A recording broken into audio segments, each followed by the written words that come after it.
Hi, sweet ones, and welcome back to this week's episode of Embodied Divinity. Let's settle into this space.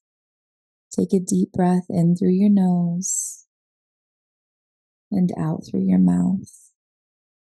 And just allow yourself to settle here and now with the intention to receive whatever's meant for you today. I have been on a cozy retreat since I got back from Paris. I took some time away from my kids and my home life and responsibilities. One of the amazing benefits of having grown children is that you can leave them in charge of themselves. And I came out to the country and participated in a 4-day water fast, which was so good, mind, body, and spirit. We had our first snow out here, and it's just been me and this wild open space. And all of this feels like such a gift from the universe, like a time to prepare before we go into this next stage of this global shift. I know you can feel it. There's so many energies, especially in the United States right now. And it's this collective chaos and fear and all of the ways of the world that I want to dive into today. And I want to give you some tangible steps for how you can practice energetic hygiene and grounding and sacred connection so that you can honor yourself and really stand in your power amidst all that is going on around you. Today, we're looking at that balance between chaos and possibility.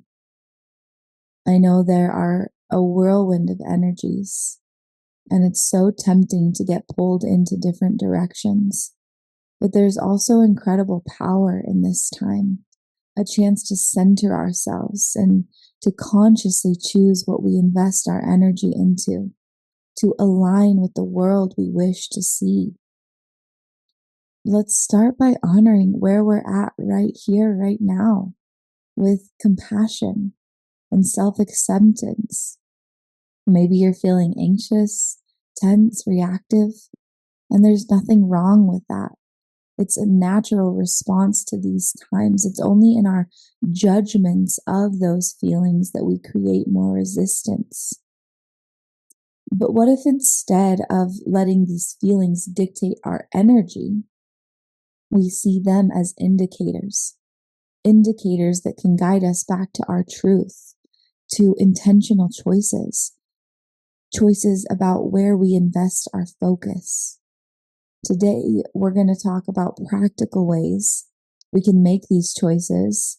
We're going to talk about grounding practices, energetic hygiene, and a deep connection to source.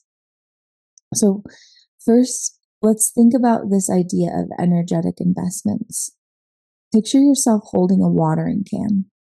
Every day, you have this watering can full of water, or our energy to invest. The question is, what seeds are you watering? Are you nurturing seeds of peace, of groundedness, of connection and love? Or is that energy spilling over to places that drain you, like negative news, draining conversations, or thoughts that pull you away from your center? Here's something that I recommend to a lot of my clients as an exercise that allows you to be more intentional. As you start each day, mentally choose your seeds. Pick 2 or 3 intentions that you'd like to see grow in your life and in the world. Maybe that's compassion, maybe it's courage or inner peace. Write them down if you can, and keep coming back to them when you feel yourself being pulled in another direction. For me, that looks like writing it on a sticky note or on my hand, or putting affirmations on my laptop or in my car. And in moments when I feel pulled away, placing a hand on my heart and a hand on my belly and breathing in to that intention, pulling my energy back from all those places that started to drain it. One practical way to choose your energy investment is through mindful consumption. Limit the time you spend consuming news or social media, especially right now. Set boundaries around when and how you engage with these potentially draining sources. I don't allow myself to scroll on social media ever. No scrolling. Because for me, that is such an energy drain because I don't know who or what is going to pop up. And there are things that I have no desire to invest my energy in. I limit myself to 15 minutes a day on each platform, and that is to engage with the things that I've put out there and to intentionally choose things that I desire to look at. And for me right now, that's a lot of like home baking and medicinal remedies from herbs and cool hacks to clean your house. And that's literally what I invest in if I'm going to choose to consciously go and look at something on social media. Otherwise, I'm turning inward. I'm cleaning my house. I'm making food. I'm creating these podcasts. I'm painting. I'm investing in things that bring me joy. I'm visualizing constantly the world that I want to see, the world that I want to live in, the future I want for my children and those generations. Another way is through intentional conversation. So when you're in conversation with someone, ask yourself, is this conversation helping me feel more connected and more grounded? If it's not, it's okay to step back and choose silence or shift in focus. We don't need to engage in every topic, especially when it doesn't align with our core intentions. And right now, everybody and their mom is walking around with their own opinion about what is happening and what should happen and the outcomes of all of the things that are currently unfolding in the world and in the US. And it's so important to be mindful that when you engage in those conversations, you're investing energy into them, even if they're not conversations you agree with. And so it's oftentimes better to change the subject or walk away. So let's talk about energetic hygiene. Okay, we've talked about ways where we can keep our energy to ourselves, where we can invest it intentionally. But energetic hygiene is a whole nother realm. Just like we take daily showers to clean our bodies, our energy needs regular cleansing. Energetic hygiene is about clearing away what doesn't serve us so we can return to our natural, vibrant, high consciousness state. Think of it as clearing static from a radio so you can hear your own frequency clearly. So one simple but powerful tool that I like to use is a cleansing light, like a gentle waterfall washing over you, releasing all the energy that doesn't belong to you. Just like you breathe in and you imagine this beautiful white light pouring down over you like a powerful waterfall. And it's cleansing your energy and it's cleansing your body and it's cleansing your spirit.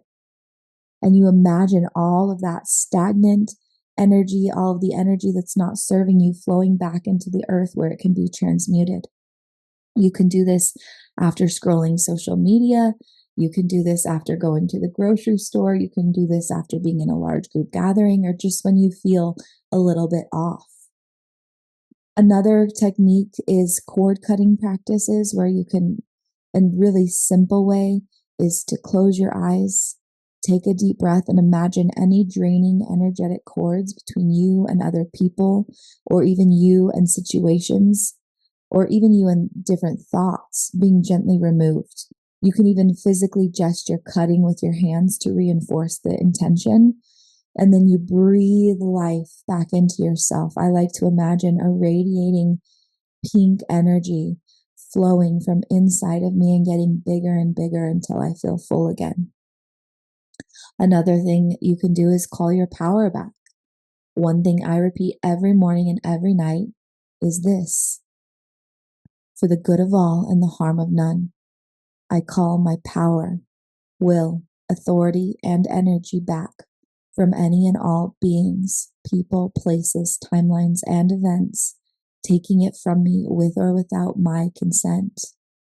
Any and all beings in or around my energy field who are not aligned with the highest frequency of love and my highest good, I command you to get out now. There is a healing awaiting you in the astral realm if you choose to accept it, but you cannot stay here. And then I breathe and I feel into my own energy. And one really easy thing to do is each night take a few moments to review your day. Ask yourself, what am I carrying that doesn't belong to me? And gently release anything that isn't yours to hold, giving it permission to return to source of the earth. These are some really easy techniques you can do all throughout the day, especially during this time where you can really stay in your own energy, in your own way of being. Something else that's really important right now is grounding. Grounding is such an important way to connect our energy to something stable. Think of it as plugging into the earth's calm, steady heartbeat. It makes me emotional because there's so much comfort there. There's so much love and so much nurturance. And when we're grounded, we're able to respond from a place of intention and consciousness rather than react. We have clarity and strength to move from a place of calm to a place of intention. So there's a couple of things you can do here that are really easy. You can use your breath to anchor yourself. One simple technique I use often is to inhale deeply to the count of 4. Let's do it now. 1, 2, 3, 4. Hold for a moment. And then slowly exhale. And with each breath, you connect deeper to the earth like you're growing roots from your feet. You know you're really grounded when it almost feels sticky to walk, like you're so solidly here on earth, and you just keep breathing nice and intentionally as you imagine these roots coming out from your feet. I also have a ton of quick grounding meditations on both my YouTube and Spotify channel that you can look up. They're really fast and really easy and get you really in your power. If you do have access to nature, spending some time outside, barefoot if possible, and feeling the earth under your feet, feeling the air on your skin, and really just noticing the textures, sounds, and smells around you, it's really like a way of nature recalibrating you, bringing you back into your essence and back into the ground.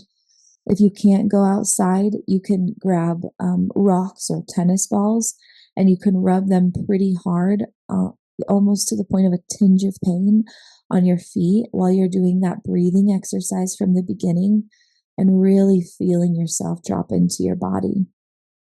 And if you don't have space to rub things on your feet at the moment, you can also just do some sensory awareness exercises, like taking a moment to notice 5 things you can see, 4 things you can touch, 3 things you can hear, 2 things you can smell, and 1 thing you can taste. This practice brings you fully into the present moment, really anchoring you into your surroundings. So if we're looking for 5 things we can see right now, I can see the plant in my window. I can see the snow on the ground outside. I can see the cuckoo clock currently on the table being repaired. I can see the china cabinet. I can see the microphone in front of my face. 4 things I can touch. I can touch the sweater that I'm wearing. I can touch the water next to me. I can touch my phone. I can touch my computer. 3 things I can hear. I can hear the fireplace in the corner. I can hear the dog snoring. I can hear the sound of my breath with each inhale. 2 things I can smell. I can smell the fresh eucalyptus and the lavender that's in the air. 1 thing I can taste. I can still taste the chia seed pudding that I ate right before recording this podcast. All of these things bring me back into the here and now. So do that. Take a moment, get grounded, get centered. And the biggest part here, so we're really noticing where we're investing our energy. We're practicing energetic hygiene and being really grounded. And then the key here to bring it all together is staying deeply connected to source, our higher selves. When we feel overwhelmed, connecting to source can help us remember that bigger picture and align with the unchanging essence within us. This connection isn't about bypassing reality, it's about finding a deeper truth that can guide us through it. Think of Source as a constant loving presence within you, a quiet, steady heartbeat that's always there. It's in that feeling that you don't have to feel the loneliness, that you don't have to carry the weight by yourself, that you can sink into this moment here now and know that you are held and loved through it all. I know so many of you are so skilled at this, but I want to give you a couple quick practices that will bring you back to that connection. Number one, living in prayer. But really, I mean, if you can't live with that in deep intention, at least starting and ending your day in prayer or meditation that connects you to Source. Again, I have tons of guided meditations and even tracks on my Spotify and Apple account that bring you into that connection. But it could really be as simple as saying to yourself, I trust in the wisdom within, or sitting in silence for a few minutes and really tuning into your heart. But a lot of times when all this chaos is going around us, we don't give ourselves permission to slow down. I think a part of our psyche is scared to feel that collective pain and that collective fear, but we don't have to tune into that. We can slow down and dive into comfort and peace and protection. So living in prayer, starting and ending your day in prayer, and with that deep intentionality is going to help. Gratitude is another really powerful way to stay connected. You can write down things you're grateful for, especially in moments of stress, just shifting that perspective, really moving your energy into trust and abundance rather than into lack and scarcity. And really just the feeling of gratitude, like being in awe and deep appreciation for what you have now, changes the entire frequency of your body and helps you sink into that Christ consciousness energy. And really, this is a time for not only turning within for that peace and comfort, but turning within to listen to your own intuition, to really notice those subtle cues from your intuition. Maybe it's a gut feeling or a quiet knowing or just a sense of peace and calm. Because when we listen to our intuition, we are tapping into that Source energy and we are honoring our inner guidance. And then that cultivates this practice of, oh, that made me feel better. I'm going to continue doing that. And we're turning inward over and over again until we really lean fully into ourselves and Source. Stillness is one of those ways that we do this, by practicing that pause, by deepening into stillness throughout the day. And I know it can be so hard, but when you really take a step back, you can see that all of these things that you're investing your energy into, all of these things that are pulling you away from stillness and rest and intentionality, are really just distractions. What matters is how you feel in all moments, and your inner reality shapes your outer reality. Stillness and intentionality are like clearing the soil so new seeds can grow. When we allow space for stillness, we're creating room for clarity, courage, and aligned action. It doesn't mean doing nothing, but it means listening deeply to what our higher self needs before moving forward.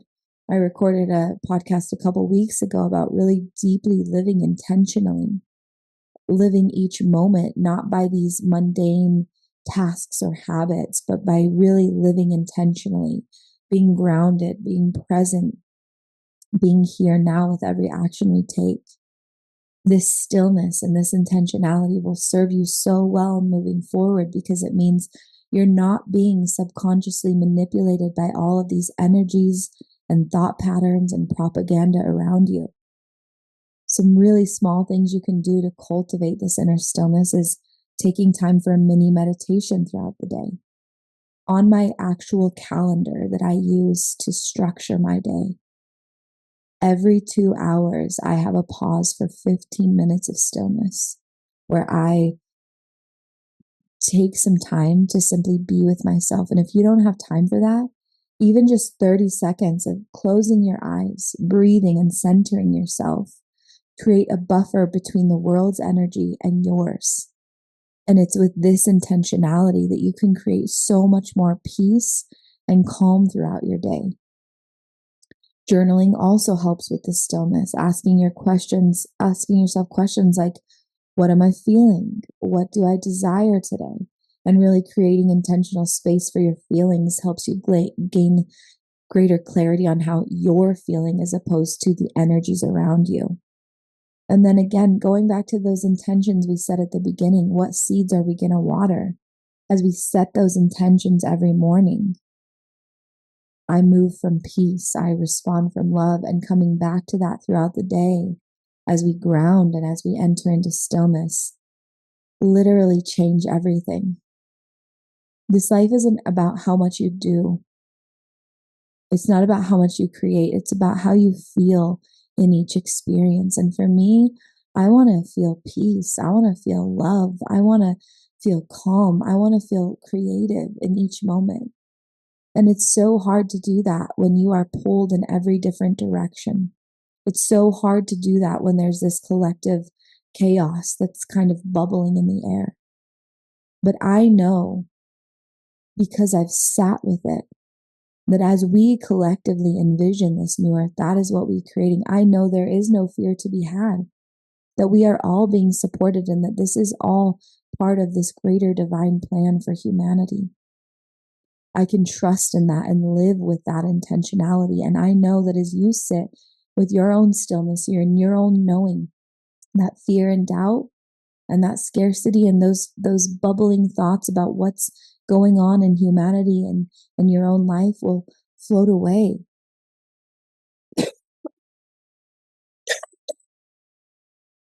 So as we wrap up, I invite you to pause with me for a moment. Take a deep breath. And as you exhale, feel yourself rooted in this moment. In the midst of chaos, we are powerful creators, choosing where to invest our energy and how we show up. Let's choose to ground ourselves, to connect to source, to bring a steady, intentional energy into the world we wish to see. Take a deep breath and just let everything go. I highly recommend listening to my surrender track. You can find it on any music platform. It will help you really deepen into surrender. I also have one called Affirmations for Surrender that will help program your mind through these powerful affirmations to let go and trust. And if you haven't already purchased a copy of Breathe Deep and Plan on Miracles, it has been such a source of strength and comfort for me and so many who have purchased it, as every day turning to a channeled message and finding wisdom there just for you. I will put the links below wherever you're listening to this, but I highly recommend engaging in these practices as well as all the other skills we learned today. Thank you so much for sharing this time with me today.